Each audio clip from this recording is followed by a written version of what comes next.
Shalom, shalom le peuple de Dieu, shalom, j'espère que vous allez bien, très très bien, c'est le désir du Père que nous allons bien, n'est-ce pas? Amen, alléluia.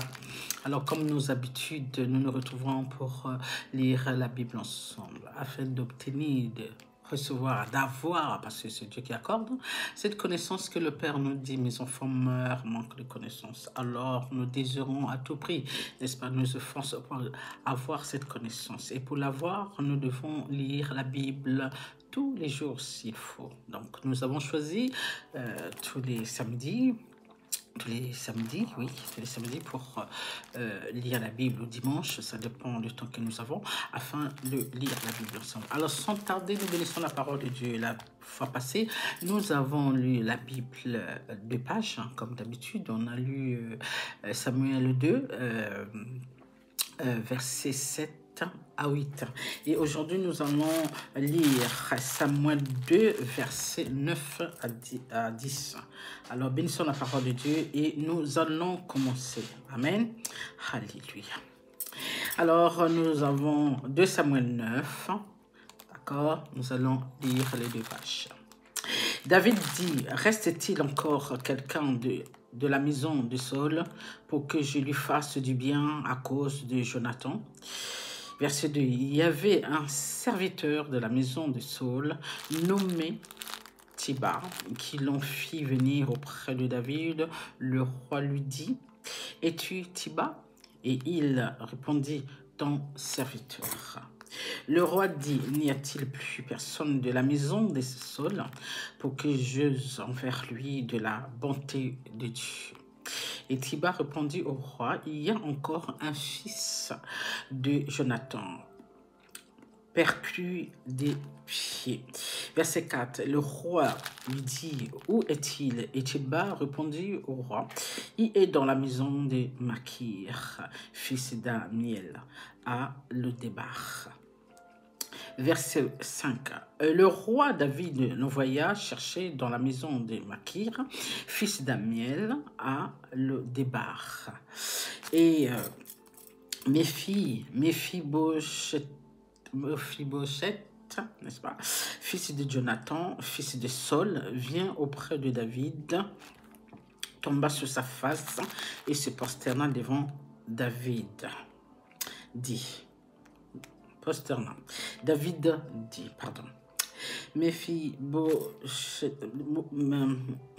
Méphibosheth, et il répondit, voici ton serviteur. David lui dit, ne crains point, car je veux te faire du bien à cause de Jonathan, ton père. Je te rendrai toutes les terres de Saul, ton père, et tu mangeras toujours à ma table. Il se prosterna et dit, qu'est ton serviteur, n'est-ce pas, qu'est ton serviteur, pour que, qu'attend, excusez-moi, je reviens encore, ton serviteur, désolé, pour que tu regardes un chien mort tel que moi. Verset 9, le roi appelle Tiba, serviteur de Saul, et lui dit, je te donne au fils de ton maître tout ce qui appartenait à Saul et à toute sa maison.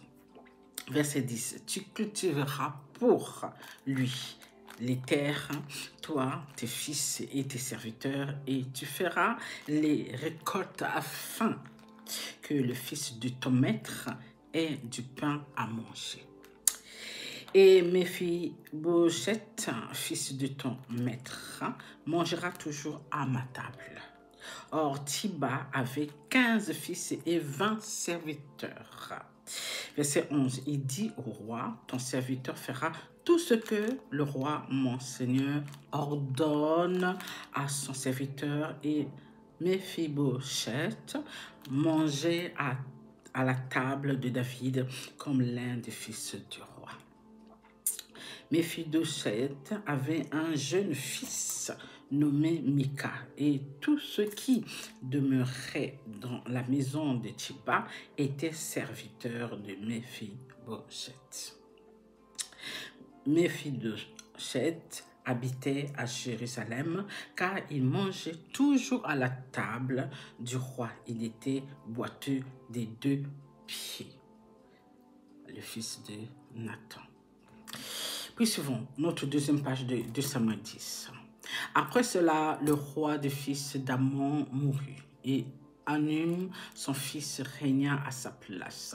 David dit, je montrerai de la bienveillance à Hanun, fils de Machas, comme son père en a montré à mon égard. Et David envoya ses serviteurs pour le consoler au sujet de son père. Lorsque les serviteurs de David arrivèrent dans le pays des fils d'Amon. Verset 3. Les chefs des fils d'Amon dirent à leur maître, penses-tu que ce soit pour honorer ton père que David t'envoyait des consolateurs, n'est-ce pas, pour reconnaître et explorer la ville et pour la détruire, qu'il envoie ses serviteurs auprès de toi. Mensonge. Verset 4. Alors, Hanun saisit les serviteurs de David, leur fit raser la moitié de leur barbe et fit couper leurs habits par le milieu jusqu'à haut des cuisses. Puis il les congédia. Verset 5, David, qui fut enfermé, envoya des gens à leur rencontre, car ces hommes étaient dans une grande confusion. Et le roi leur fit dire, restez à Jéricho, jusqu'à ce que votre barbe ait repoussé. Et revenez ensuite. Verset 6, les fils d'Amon, voyant qu'ils s'étaient rendus odieux à David, firent enrôler à leur sol 20 000 hommes de pied chez les Syriens de Beth-Rehob et chez les Syriens de Tchoba, 1000 hommes chez le roi de Maca et 12 000 hommes chez les gens de Tob. Verset 7. À cette nouvelle, David envoya contre eux Joab et toute l'armée, les hommes vaillants, n'est-ce pas? Verset 8. Les fils d'Amon sortirent et se rangèrent en bataille à l'entrée de la porte. Les Syriens de Tchoba et de Rehob et les hommes de Tob et de Maca étaient à part dans la campagne. Verset 8, Joab vit qu'il avait à combattre par devant et par derrière. Il choisit alors sur toute l'élite d'Israël un corps qu'il opposa aux Syriens. Verset 10, et il plaça sous le commandement de son frère Abishai, le reste du peuple pour faire face aux fils d'Amon. Il dit, si les Syriens sont plus forts que moi, tu viendras à mon secours. Et si les fils d'Amon sont plus forts que toi, j'irai te secourir. Verset 12, sois ferme et montrons du courage pour notre peuple et pour les villes de notre Dieu, et que l'Éternel fasse ce qui lui semble bon. Verset 13, Joab, avec son peuple, s'avança pour attaquer les Syriens et ils s'enfuirent devant lui. Verset 14, et quand les fils d'Amon virent que les Syriens avaient pris la fuite, ils s'enfuirent aussi, suivant Abishai et rentrèrent dans la ville. Joab s'éloigna des fils d'Amon et revint à Jérusalem. Verset 15. Les Syriens, voyant qu'ils avaient été battus par Israël, réunirent leurs forces. Verset 16.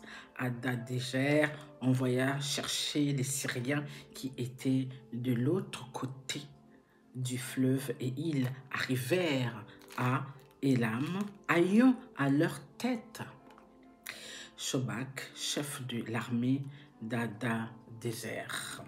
Verset 17, on l'annonça à David qui sembla tout Israël passa le Jourdain et vint à Élam. Les Syriens se préparent à la rencontre de David et lui livrèrent bataille. Verset 18. Mais les Syriens s'enfuirent devant Israël et David leur tua les troupes de 700 chars et 40 000 cavaliers. Il frappa aussi le chef de leur armée, Shobak, qui mourut sur place. Tout le roi soumis à Hadadézer, se voyant battu par Israël, firent la paix avec Israël et lui firent assujetti, n'est-ce pas? Et les Syriens n'osèrent plus secourir les fils d'Ammon. Bénissons la parole de Dieu, comme nous le comprenons très bien. Et David, dans la mort de Jonathan, souvenez-vous, il avait promis de prendre soin des siens, de son ami Jonathan. Et pendant ce temps, il y avait le fils de Jonathan qui était caché par la nounou qui s'occupait d'elle, qui s'occupait de lui. À ce moment de la fuite, l'enfant de Jonathan est tombé, il s'est fait mal à ses jambes, c'est pourquoi il est devenu infirme. Alors quand David a accédé au pouvoir, maintenant cherchait à comprendre, de savoir si vraiment les enfants de Jonathan étaient toujours là, ou bien de Saul étaient toujours là, quelques enfants. Et c'est là que posant des questions à ses serviteurs, c'est là qu'on a su qu'il y avait le fils de Jonathan, le dernier, parce que c'était le dernier, qui était encore en vie et qui était infirme. Et c'est là que David demande qu'on puisse faire venir son fils afin qu'il puisse prendre soin de lui comme il avait promis, souvenez-vous, à son ami et aux yeux de Dieu. D'où on a lu ici que David a demandé à son fils de rester là et qui va rendre tous les biens de son père, Saul et Jonathan, bien sûr, voilà, à lui, et que ceux-là qui travaillaient avec Saul, n'est-ce pas, et avec toute sa famille, ils prendront soin de ces champs, ils vont faire des champs afin que l'enfant de Nathan ne meure pas de faim, afin qu'il ait le pain tous les jours. Et ensuite de cela, il y avait des ennemis d'Israël, comme vous avez compris, et ils étaient combattus malgré vraiment le bien que David a voulu faire à ce peuple par rapport au père de ce dernier qui n'a pas bien reçu l'armée, les serviteurs de David, afin d'aller dire au fils de celui-ci comme quoi que nous compatissons, n'est-ce pas? S'il y avait besoin de quelque chose, nous sommes là. Et vu qu'il y a beaucoup, toujours, qui pensaient peut-être que le fait que David venait à envoyer ces gens-là afin d'assujettir ou bien apprendre tout ce qui est de ce dernier qui est mort et qui a laissé son fils, on lui disait non, je pense quoi? Si David a envoyé ses serviteurs, c'est pour venir ravir tout ce qui t'appartient, c'est pas pour venir te consoler depuis quand? Voilà.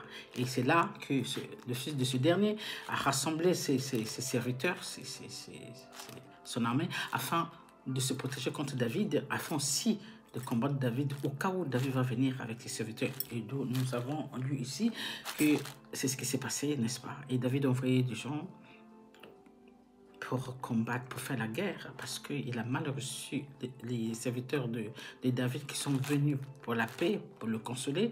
Il a déchiré, il a coupé les barbes, qui n'était pas normal.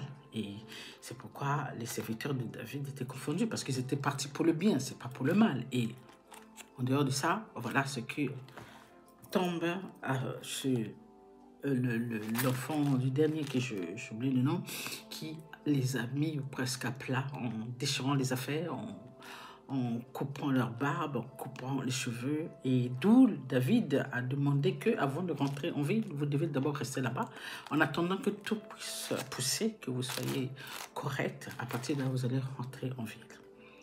Et dans tout ça, nous avons compris ici que Israël a vaincu toutes ces personnes qui étaient contre eux. Amen. Et Dieu est toujours avec David. Dieu était toujours avec David. Donc, lorsque David avait tort, Dieu permettait, accordait. Et lorsque Dieu n'était pas d'accord, et Dieu demandait aussi à son fils de ne rien faire. Voilà. Donc, nous devons toujours rester à l'écoute lorsque, même si des gens sont contre nous, il faut que Dieu accorde. Et sachez-le, c'est Dieu lui-même qui fait justice. Nous avons seulement à lui parler. Et Dieu prendra notre part parce que nous savons au fond de nous-mêmes, et malgré ce qui se passe devant nous, nous n'avons rien fait. Mais c'est ceux-là qui nous entourent, qui sont méchants, qui pensent à des choses que nous-mêmes ne pensons pas. Voilà que le Père a accordé la victoire des enfants d'Israël devant ces méchants. Sur ce, je vous aime. Soyez bénis. Restez dans la présence de Dieu et continuons toujours à obéir et à être fidèles. C'est ça qui nous justifie. Amen. Alléluia, je vous aime. Allez, à la prochaine. Bye.